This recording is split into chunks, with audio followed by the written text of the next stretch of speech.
Good day, students. Professor Pontificate here. Your course instructor, Professor Matt, asked that I come speak to you today about the Hollywood Renaissance.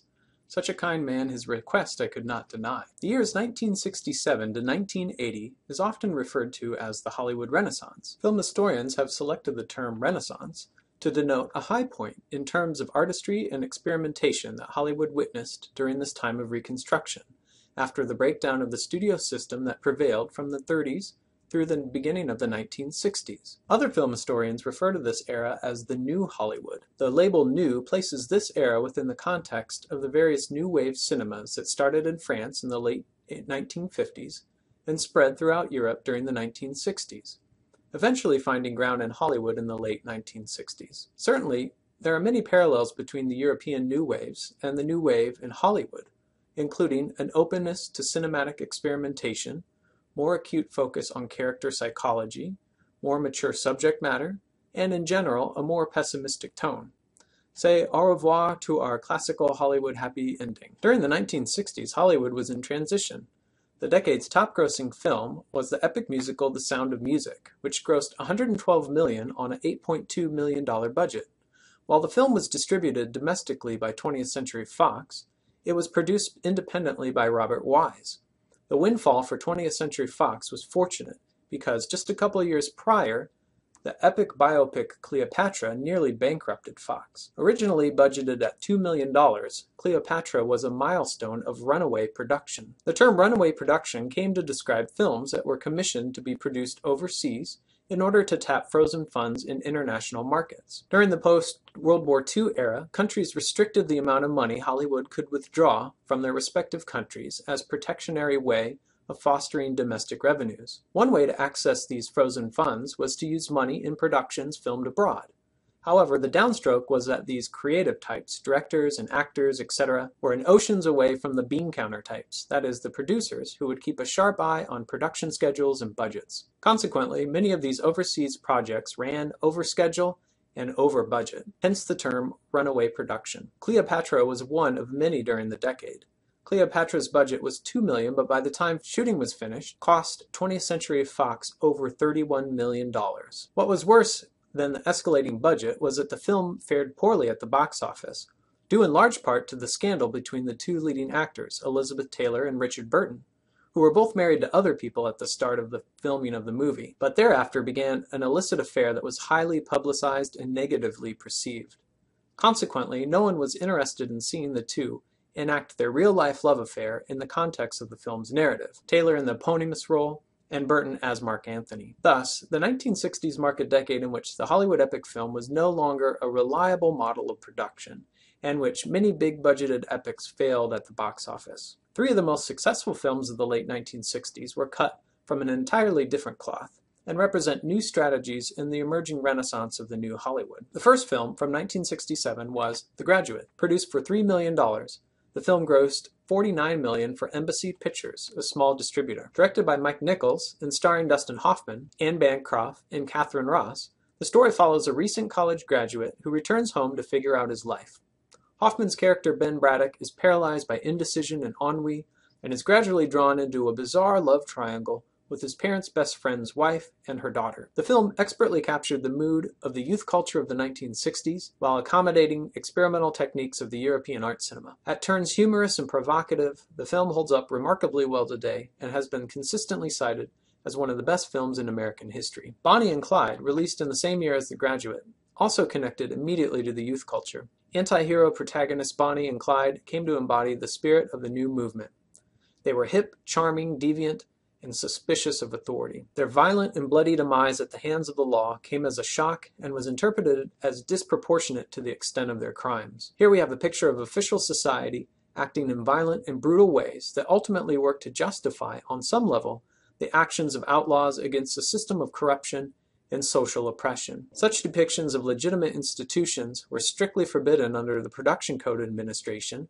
However, that code was no longer in force. A third successful film of the late 60s that cost $3 million and earned $20 million for United Artists was Midnight Cowboy. In this film, Dustin Hoffman stars again alongside Jon Voight, Voight as a cowboy looking for adventure in New York City, while Hoffman is a down-and-outer who takes Voight under his wing. The film depicts prostitution, including gay sex, which in 1969 earned the film an X rating. Although I should note the depictions are not graphic, especially by contemporary standards, and subsequently the film was reissued an R rating. What these three films demonstrate is that audiences were interested in new types of films, not so much the big-budget epics of an earlier era, but in stories about underdogs, social outcasts, outlaws, in other words, characters with psychological and social problems, who were not always likable and who suffered in ways that were different than protagonists in classical Hollywood. These films were more experimental, incorporating techniques from the European art cinema, and the best news of all to Hollywood executives is that they were inexpensive to make, a fraction of the price tag of the runaway productions like Cleopatra. We could exhaust a litany of 1960 films that signal a transition in Hollywood,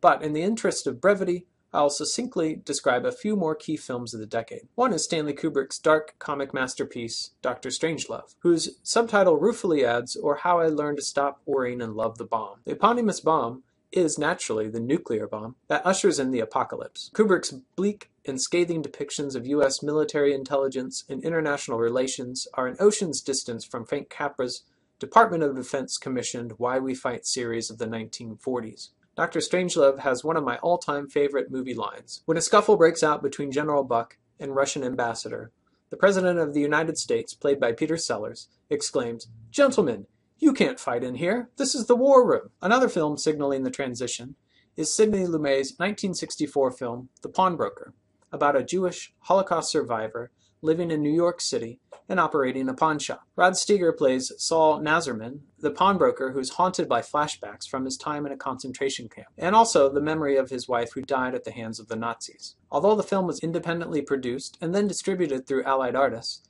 it was the first mainstream feature film to contain nudity since the enforcement of the production code in 1934. Yet another film signaling the transition is Sam Peckinpah's 1969 violent and bloody western, The Wild Bunch, which takes the Western genre to extreme and brutal conclusions, unlike the more restrained classical westerns of icon John Ford. The final film I mentioned is director Mike Nichols' 1966 adaptation of Edward Albee's Tony Award-winning play Who's Afraid of Virginia Woolf. Warner Brothers produced the film version, and it's often cited as the final battle that ended the Production Code Administration's oversight over the content of Hollywood film. It's reported that Warner Brothers bickered and negotiated with the PCA over precisely how many swear words could remain in the film, to the point where the Warners had to barter a handful of mild swears in order to retain one son of a bitch. Such negotiations proved not only tedious, but also superfluous.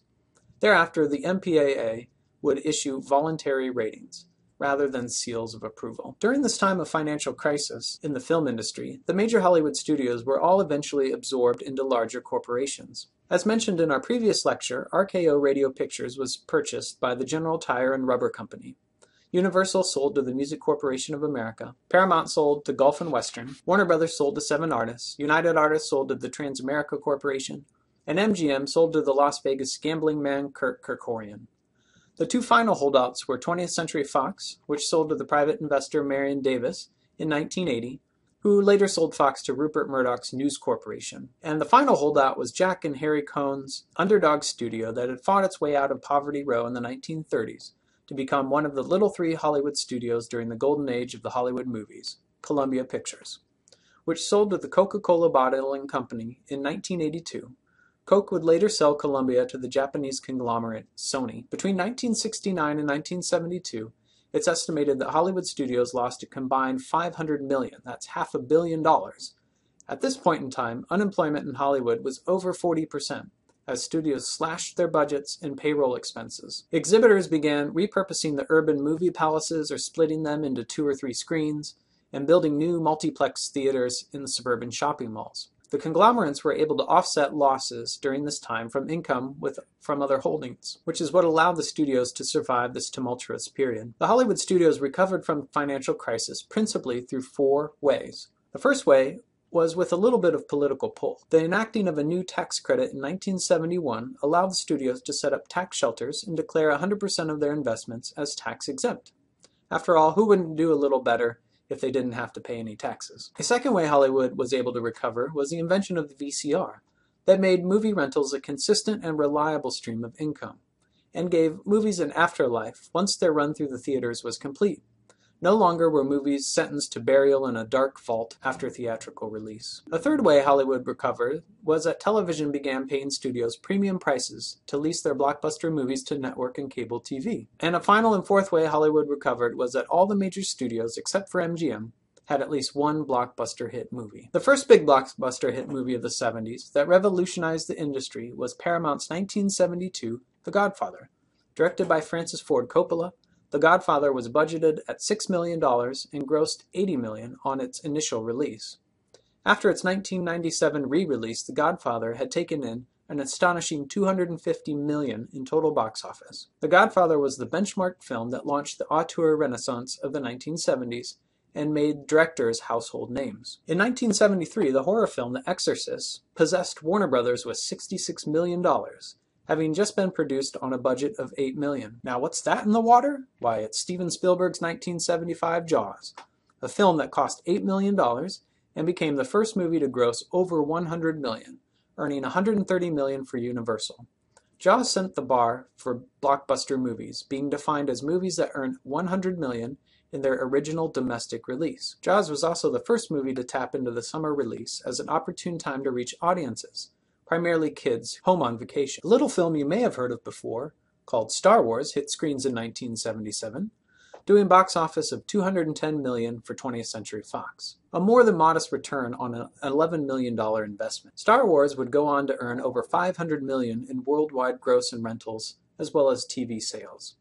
Of course, Star Wars also set the precedent for the mass appeal of sequels and the great potential for merchandising. United Artists owned the rights for the Bond franchise and continued to capitalize on their early hits from the 1960s, with 5 Bond films in the 1970s, including Diamonds Are Forever, Live and Let Die, The Man with the Golden Gun, The Spy Who Loved Me, and Moonraker. Diamonds Are Forever earned a tidy $43 million on a $7 million budget. Columbia's science fiction masterpiece, Close Encounters of the Third Kind, from 1977, directed by Steven Spielberg, grossed $128 million on a $20 million budget. Alas, Krikorian was too busy pillaging the priceless history of MGM for his own personal and short-term gain to coordinate any effort to produce a quality movie, or at least one with commercial potential. During the 1970s, some genres were born, while others were reborn, and others yet died. 7 genres were born again in the 1970s, one being the horror genre, with the release of such shockingly brutal films like The Last House on the Left, The Texas Chainsaw Massacre, The Hills Have Eyes. Other significant entries for the genre during this time were The Exorcist, Carrie, Dawn of the Dead, and Halloween, to name just a few. The ubiquitous film critic Robin Wood has called the 1970s the Renaissance of American horror, a watershed decade of artistic innovation that the last almost 40 years have more or less been cannibalizing. Pun intended. What marks the direction horror films took in the 1970s as unique is their turn away from supernatural monsters and sci-fi aliens of an earlier era, and their focus on psychopathic individuals and evil inherent in the family unit. The gangster genre was also revived with a little help from Francis Ford Coppola's releases The Godfather and The Godfather Part II. Another genre that waned in popularity in the 1960s, but was revived in the 1970s, was film noir. Renamed neo-noir, the success of Robert Altman's The Long Goodbye in 1973 and Roman Polanski's Chinatown in 1974 marked a new era for the endearing genre dealing with hard-boiled detectives, fatal women, and widespread corruption. The romantic comedy genre was almost single-handedly given new life by Woody Allen in the 1970s. After a series of screwball sex comedies in the early to mid-70s, Allen wrote, directed, and starred in the decade's 2 most mature and neurotic romantic comedies, the Academy Award-winning Annie Hall and The Love Letter to the Eponymous City, Manhattan. In these 2 films, Allen deftly blends wit, humor, romance, heartbreak, and style. The suspense thriller genre, the genre more or less cultivated by Alfred Hitchcock, was given new life in the 1970s with the release of The French Connection and Klute, both in 1971. The former follows 2 New York City policemen tracking down drug traffickers and is characterized by taut pacing and non-stop action, while the latter charts the relationship that develops between a private detective and a New York City call girl during his hunt for a missing person and is characterized by a more deliberate pacing and intense psychological orientation. Both films are notable for their gritty realism. Another genre that saw a steep upgrade was the science fiction genre. In the 1950s, sci-fi films were by and large small-budget, independent productions. But with the success of the late 1960s films The Planet of the Apes and 2001: A Space Odyssey, the majors turned their attention towards the genre and developed such projects as Star Wars and Close Encounters of the Third Kind. The final genre that was revived in the 1970s was the action-adventure film, with such hits as The Poseidon Adventure and The Towering Inferno. Two genres in decline in the 1970s was, one, the musical genre. Apart from a couple of isolated hits like the Academy Award-winning Cabaret in 1972, the disco-themed Saturday Night Fever in 1977, and the musical romance Grease in 1978, the decade witnessed a paucity of musicals, in comparison with the plethora of musicals released during the golden age of the musical genre. The second genre in decline was the Western. Whereas over 500 Westerns were produced in the 1950s, only 26 were produced from 1973 to 1984. One of the more critically successful Westerns of the decade was Robert Altman's self-reflexive deconstruction of the classical Western, McCabe and Mrs. Miller, a film that turns Western genre tropes inside out, and in the characterization of McCabe, who's played by Warren Beatty, re-examines the myth of the rugged cowboy gunslinger, portraying this archetype more as a cowardly and opportunistic entrepreneur. Finally, three genres emerged in the 1970s thanks to independent producers targeting niche audiences, rather than making all films available to a general audience. One genre that targeted niche audiences in the 1970s was the weird, the wild, the woolly cult film. Cult films are marked by a small yet deeply devoted audience and include such 1970s cult classics as David Lynch's foray into the bizarre and disturbing in Eraserhead, John Waters' outrageously offensive Pink Flamingos, and the campy rock and roll musical The Rocky Horror Picture Show, in which an unsuspecting couple stumble upon the residence of one Dr. Frank N. Furter. Cult movies were famous for their midnight showings in designated theaters, and in the case of the Rocky Horror Picture Show, repeat viewers would dress up as characters and recite the movie as it played. A second genre born in the 1970s to target a niche audience was the blaxploitation film. Films like the original Shaft and Melvin Van Peebles' Sweet Sweetback's Bad Ass Song, a film whose tagline alternatively read, rated X by an all-white jury, dedicated to the brothers and sisters who have had enough of the man, and the film that the man doesn't want you to see. The final genre born in the 1970s was the sexploitation film, inaugurated with perhaps the one and only hardcore film to cross over into the mainstream. Deep Throat, released in 1972, at a singular moment in film history when it became socially acceptable to attend a pornographic movie in the theater. And not for just, shall we say, the usual suspects, but for couples and even parties of women who were curious to see what all the buzz was about. As culture evolved in the late 60s and into the 1970s, Hollywood adjusted to keep pace.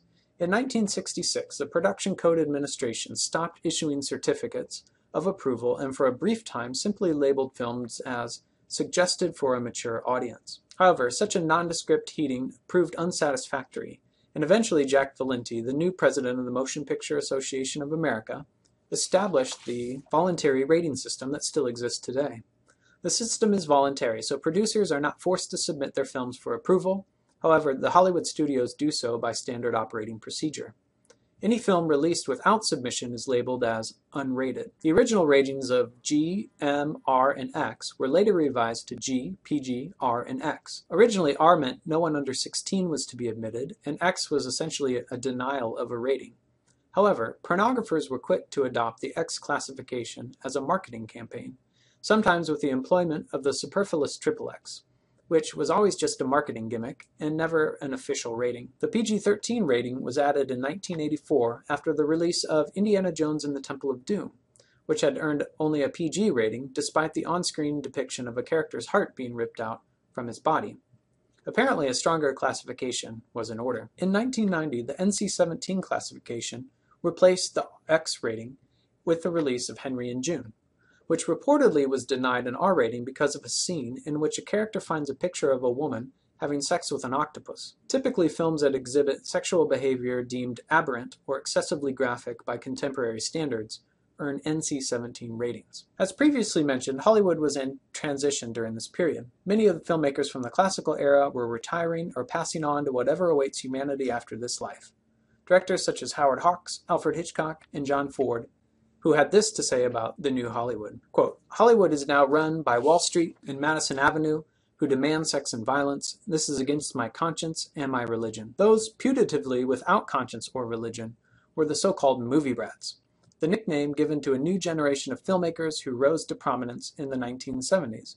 Under the tutelage of auteur theory, these directors graduated film school and fostered a seemingly mismatched love between classical Hollywood films and the more experimental European art cinema. Movie brat directors included such figures as Francis Ford Coppola, who is given credit for initiating the auteur renaissance with the release of The Godfather. Between The Godfathers Part 1 and 2, Coppola took time for a more intimate project, The Conversation, starring Gene Hackman, as a bugger who overhears more than he bargained for and slowly starts to lose his mind. Coppola also directed a radical adaptation of Joseph Conrad's novella, The Heart of Darkness, Apocalypse Now, in 1979. Proverbial golden child of Hollywood, Steven Spielberg launched his directing career in the 1970s with the release of his first full-length feature, not TV movie, The Sugarland Express, starring Goldie Hawn.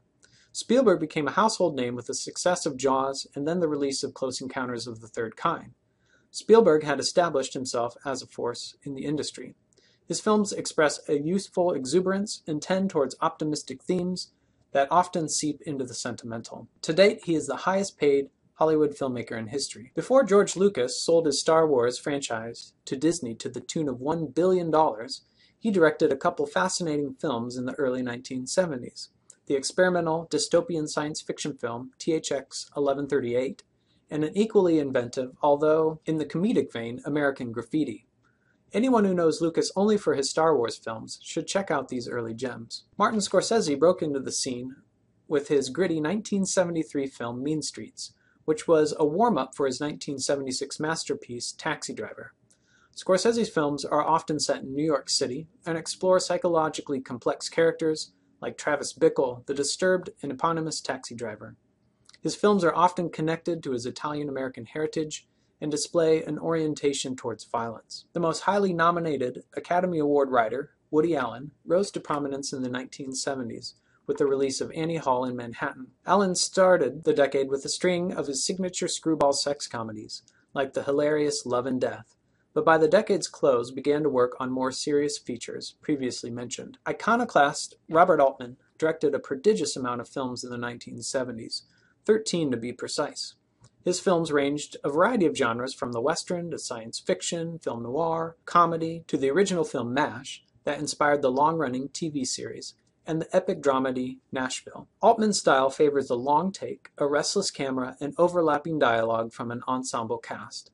He also tends to deconstruct genre conventions rather than playing into their hand. We could go on for quite some time about other auteurs and aspiring auteurs who emerged in the 1970s, but in the interest of brevity, I'll mention just one more: Hitchcock admirer and impresario Brian De Palma. His penchant for plagiarizing the master of suspense was evident in his early 1970s releases Sisters, a horror film that drew comparisons to Hitchcock's Psycho, and Phantom of the Paradise, a horror musical that predated the Rocky Horror Picture Show, and was an amalgamation of movie homages, many notably to Hitchcock, not to mention his follow-up film Obsession, which was a reworking of Hitchcock's Vertigo. De Palma also directed the original adaptation of Stephen King's novel, the landmark horror film Carrie. The 1970s is often referred to as the director's decade, a designation used to identify greater creative liberties directors enjoyed industry-wide during this time. Studios had slashed budgets and were more willing to give directors control over pre- and post-production phases of the filmmaking process. Directors were thought to be the authors of the films, and in turn, films were labeled and billed by directors. The Hollywood movie brats of the 1970s, although inspired by various new wave cinemas of Europe, did for the most part balance experimental nature of art cinema with classical Hollywood traditions, in an effort to reach a wider audience. The metaphorical birth of the movie brats is one reason for the change in Hollywood in the 1970s. Other reasons for Hollywood's change include continued competition from television, the rise of the European art cinema, producers marketing films to niche audiences, the countercultural and civil rights movements of the 1960s, and the rise of film studies in universities that clearly reflect a critical shift in culture to thinking about film as art rather than as mere entertainment. The 1948 Paramount decision by the United States Supreme Court, which broke up the vertically integrated Hollywood system and declared block booking and blind bidding illegal, opened up the market for independent producers like Allied Artists, the successor and rebranded Poverty Row Studio Monogram. Independent production companies who were not affiliated with the majors through a finance or a distribution arrangement were relegated by and large to three types of low-budget films: horror, exploitation, and erotic genres. The Wizard of Gore, Herschel Gordon Lewis, released what is often called the first gore movie in 1963, the uber-campy and shoestring-budgeted to the tune of $25,000, Blood Feast. In glorious color, the film featured over-the-top, gory effects. Exploitation and erotic films were possible thanks to a series of decisions by the Supreme Court in consideration of obscenity. In 1957, the Supreme Court loosened the definition of obscenity so that one must consider whether the, quote, dominant theme taken as a whole appeals to the prurient interest of the average person applying contemporary community standards. What is significant about this ruling is that no longer could plaintiffs accuse a film of obscenity on the basis of isolated scenes, but instead one had to take the overall theme of the work into consideration. One tricky part of this ruling was applying contemporary community standards, which of course would vary from community to community.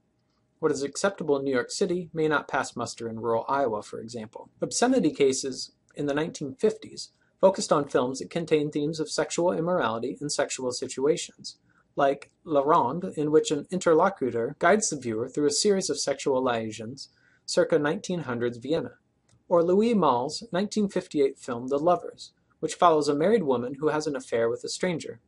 In these films there's no on-screen nudity or depiction of the sexual activity, but rather the plot focuses on sexual situations. However, in 1957, Excelsior Pictures versus the New York Court of Appeals heard the case concerning the film The Garden of Eden, whose plot follows the travails of a woman and her daughter who get lost in Florida and end up at a nudist colony. Filmed on location in an actual nudist colony, the film displays full nudity of children and partial nudity of male and female adults. All the nudity in the film is in a non-erotic context, as it's set outdoors in the nudist camp. The courts ruled in favor of the nudist, and the film set a precedent for on-screen nudity, and inspired a cycle of nudist colony movies, whose apotheosis may be the outrageously premised Nude on the Moon. After a cycle of nudist colony pictures, the next wave of obscenity cases involved non-erotic nudity and limited erotic nudity in films that were dubbed nudie cuties or stag films.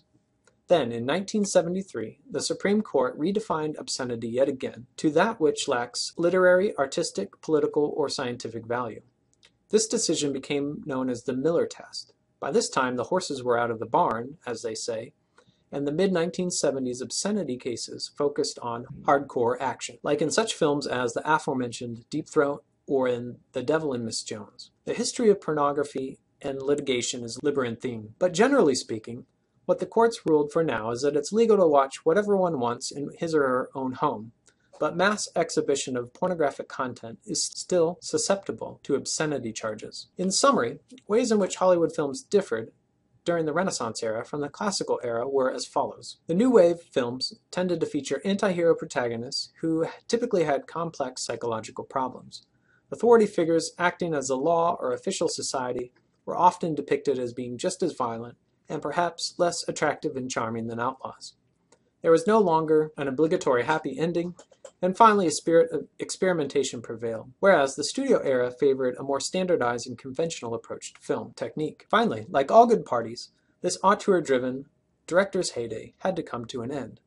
Two films often cited as the end of this era are Apocalypse Now and Heaven's Gate. One would not be amiss to detect irony in Apocalypse Now being the penultimate film discussed as the death knell of the auteur renaissance, given that it was helmed by Francis Ford Coppola, director of The Godfather, the film that inaugurated the director's decade. Apocalypse Now is a brilliant film, but it was notoriously plagued by overrun, both of schedule and budget. Coppola reportedly had to mortgage his house to scrape together enough money to finish the film, and he would have been utterly bankrupt had it been a failure, which it was not. This brings us to the poster child and proverbial whipping boy for the death of the auteur renaissance. Michael Cimino's 1980 film, Heaven's Gate, had an escalating budget that topped $40 million, making it the most expensive movie of the 1970s. The film, which ran almost 6 hours in its rough cut, was edited down to 3 hours and 40 minutes in its original theatrical release. The film earned only $2 million at the box office and bankrupted United Artists, which was then absorbed by MGM and initiated a long series of couplings and uncouplings between United Artists and MGM. In retrospect, this legendary epic failure is actually a pretty good movie. It's a gritty western based on the real-life Johnson County Wars of 1890 in Wyoming between the rich cattle barons and the poor immigrant farmers who worked the land. It's essentially one of the cornerstones of the Western genre, and the film has a strong cast including Kris Kristofferson, Christopher Walken, Jeff Bridges, Isabelle Huppert, John Hurt, and Joseph Cotten. At the time, Cimino was a director with one big success under his belt, the Academy Award-winning film The Deer Hunter. But Cimino was deeply steeped in his auteurist vision and kept shutting down production. For example, in one case, because the wine goblets that were shipped in had only a quarter inch of gold around the rim, instead of a full inch of gold. Obsession over trivia led to runaway production of epic proportions. But it's not fair to lay all the blame at Cimino's feet. United Artists, under the management of the Transamerica Corporation, was poorly run, and the producers didn't have the gear to rein in Cimino, nor did they do a proper job of marketing the film. As a consequence, Heaven's Gate is now seen as the nail in the coffin of the auteur renaissance. This is Professor Pontificate signing off until next time. Meanwhile, do not bother me with your questions, as I will be engaged in the life of the mind. Instead, consult your course instructor, Professor Matt, a most benevolent human being.